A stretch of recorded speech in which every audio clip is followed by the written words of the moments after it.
Hey, it's Jason Linett, and we're talking hypnotic business systems. And I'm here with another Jason, Jason Tolan. Jason, how are you? I'm doing well, thanks, and it's great to be here. Yeah. And for those that don't yet know you, could you briefly introduce yourself, please? Yeah, my name is Jason Tolan. I'm a hypnotherapist out here in Denver, Colorado, and I run a private practice called Mind's Eye Hypnotherapy. And I really love helping people make positive changes in their lives. Awesome. And I know you've been in hypnotic business systems for quite some time. And we did a survey recently, which is prompting this quick chat. But I wanted to highlight something that you've done exceptionally well. Let's talk about the abundance of reviews you've got online. Yes, well, using the process outlined in Hypnotic Business Systems, I have amassed more than 60 positive reviews online at the moment. And it's not so much the number that's really important, but it's the ability to get that feedback from people. Number one, the feedback helps them know their change is real. It solidifies it inside of their experience and it gets them feeling good. And then when they give the feedback and they provide it online, that feedback then becomes a marketing tool because other people read that. And what I say, or I like to say to some people is, your words are more powerful than my words could ever be about this experience, and your words can help inspire others.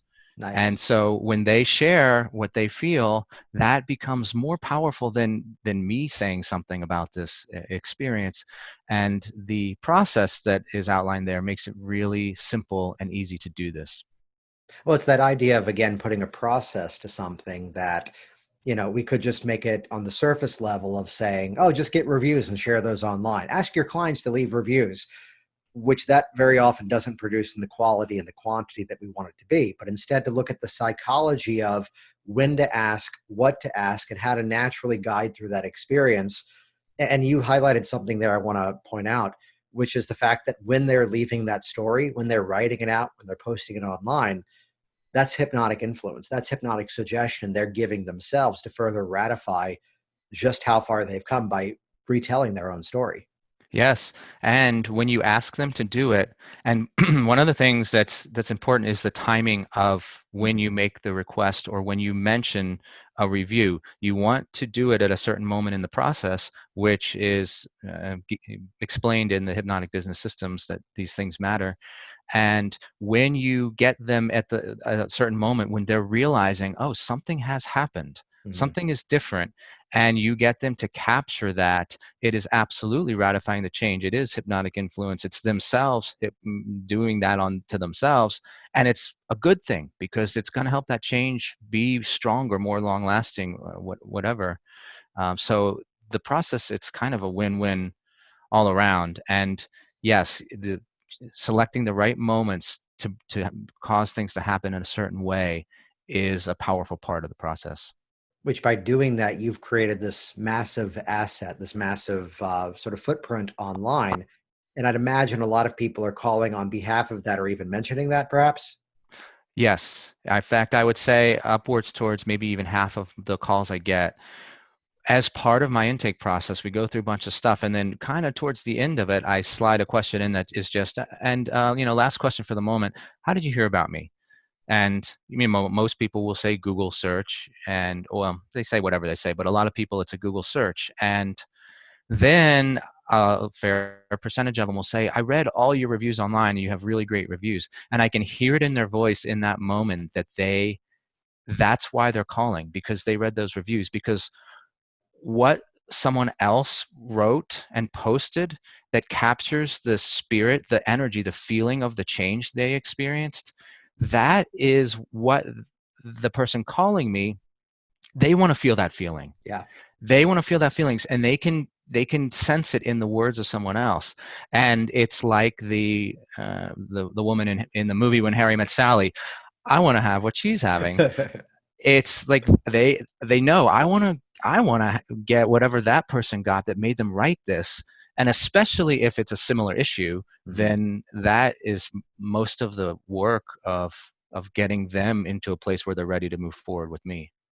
You're right. It's the power of metaphor that without having to say, I'm really good at this, trust me, they're seeing all that proof. They're seeing all those assets, that leverage point, and very clearly realizing this is the person who could help me out. And I love the When Harry Met Sally reference because, yeah, I want that. The ability to tell a story and someone goes, yeah, that's what I'm looking to create. So then do you find it's much easier to then to book that client once they're actually now reaching out to you?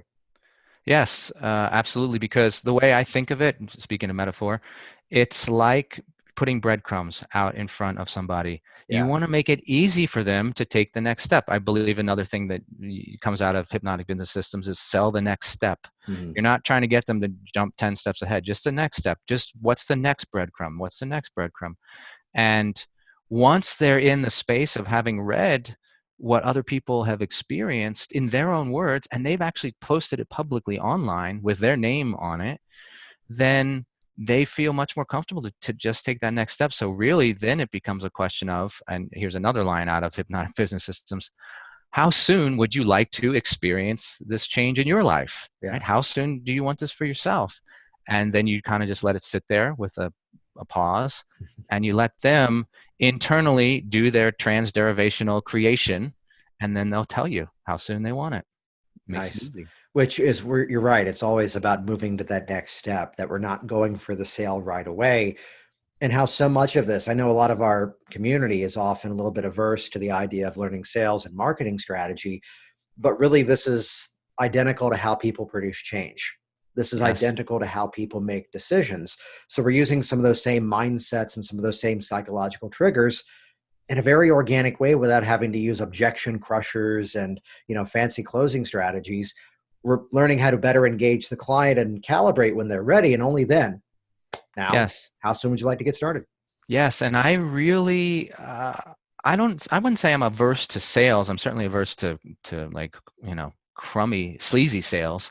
But my approach is, if you don't tell someone about something that could help them, they're not going to know about it. If you bought Thank a you. new car Yeah. that you love, and someone says to you, "Hey, I'm looking for a new car," you might just say, "Hey, well, you know what? I happen to have this new car and I love it.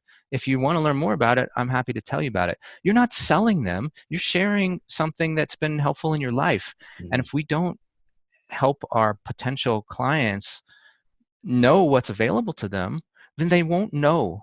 They won't know. So they can't get the help. And it's not, you could call it selling, but it's also being ethical and assisting people in their lives.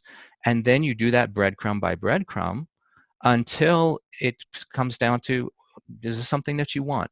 And really, there is no pressure. And of Mhm. course I love when people say yes right there on the phone. But if they're hesitating, you know what? If you want to think about it. I'll be here. I've explained everything because I'm confident they're gonna want to choose me. They've read the reviews, whatever. And if they don't, that's fine. Then they're a better fit for someone else. What's That's that okay too. power of, the systems build this attitude and demeanor of transparency in what that we do. So this way, the ones who are ready to make that decision, ready to move forward, do so without hesitation. And the one who's got something else that needs to be sorted out in them before they're ready to make that change, the ones that you'd often hear stories around, this person came in, they were difficult. We're naturally weeding those people out, but by doing so, giving them better knowledge and better education. So I'm sure you've had the experience too that there's people who have called you, a little time goes by, and then they call in and now they're ready to go. Yes, absolutely. It happens, fairly regularly. Out of all the calls, there are some that are kicking the tires.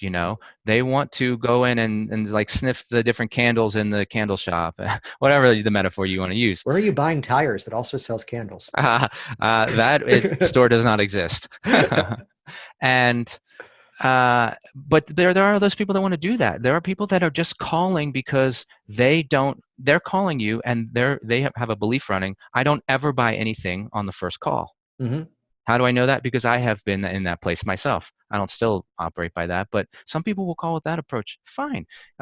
Here's what's the offer. Here's what's available to you, and here's the next step. And you've read the reviews, and what I'll tell them is, if you want to take time and talk to your spouse, talk to your spouse. If you want to think about it, think about it. It's important that you feel good about whatever conclusion, whatever choice you arrive at, because that helps our work go better. And I only want the people that are a yes. If they're not a yes 100%, then I find someone else to who will deal with that, because I don't want to anymore. Yeah, and I share a quick strategy here, which is that when I hear, yeah, I want to talk to my partner about this, I go, Yeah. oh, perfect. Is this your email address?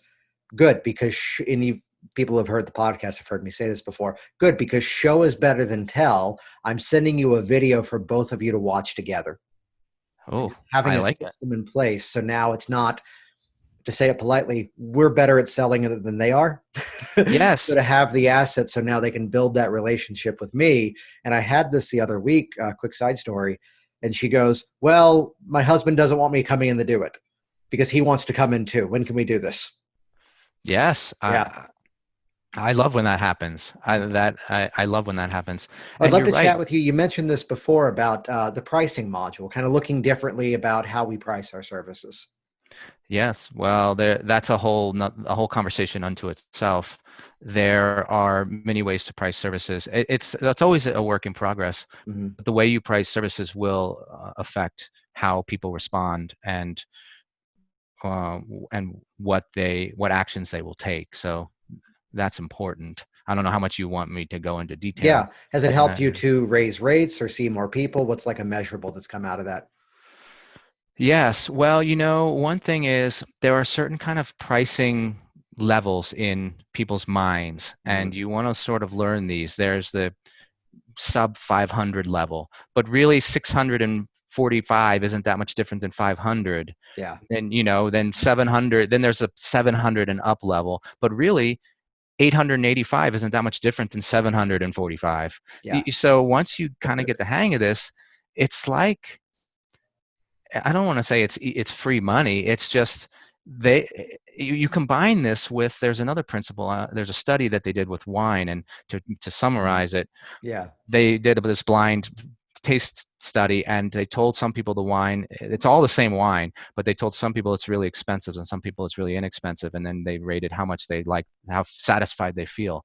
Well, the people who had the wine they believed was more expensive felt more satisfied, because they believed it's a higher priced wine. And so the actual value people get, in addition to whatever you do with them, whatever actually changes are, they are adding to that their own perceived value. And when you gently go to the upper end of whatever that price range is, they feel more satisfied with that experience. So you actually give them a better, their results will be better. When Yeah. they've got skin in the game, their results are better. This is Um, one of those nuances that I've had so many people go instantly. It's like I got a 30% raise. That I yes, was saying this number and I discovered that psychology that this number was almost identical. And just with that alone, it was easier to close more clients. And actually, people were following my instructions, getting stronger results. And again, just from that one nuance, which thank you so much for joining me here. Before we wrap this up, any final thoughts for the folks out there looking to either start up or scale up their hypnosis businesses? well, I would say that inside of hypnotic business systems are a lot of informational, whether there's videos, there's documents, there's some other tools and resources, and it looks simple when you look at it. It's this list of things to watch and to engage with. But when you actually take the time and engage with that stuff, the return, the value in your business, and I'm not just talking about pricing points and pricing strategies, but the overall experience that I, as a business owner, have with my business, that the quality of that experience goes up. And these strategies are pretty simple, a lot of them. Yet if you take the time to actually implement them, you will, the benefits that come back to you are many times more than the amount of effort that it takes to implement this stuff. So I would say it's a worthy investment for someone who's looking to take their business to the next level in this area of working on the business, and not the in the business part of it.